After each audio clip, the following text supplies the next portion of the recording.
In this video, I'm going to show you on how you can use word art in Google Slides. Word art is a really new feature that allows you to customize some text to a level that is not possible for a regular text box to achieve.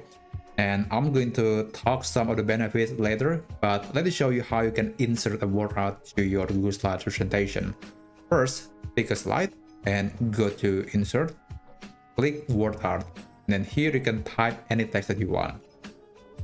After that, press enter and you'll have this text that's essentially a shape but have the feature or have the characteristic of a regular text. So let me move this object to the middle of the slide, and after that I'm going to open some various options, some various features or formatting that you can apply for this particular object. And I'm going to make it bold. I will also change the font type, which is possible, and also I'm going to remove the border. It is not necessary. And the feature that I like the most is the ability to make the text to be transparent or even apply some gradient to the word art text.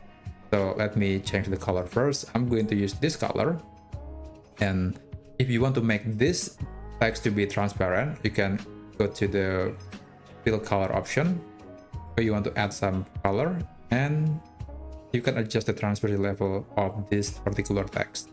There you have it. Another thing that you can do is to apply gradient to this object, which is not possible for a regular text.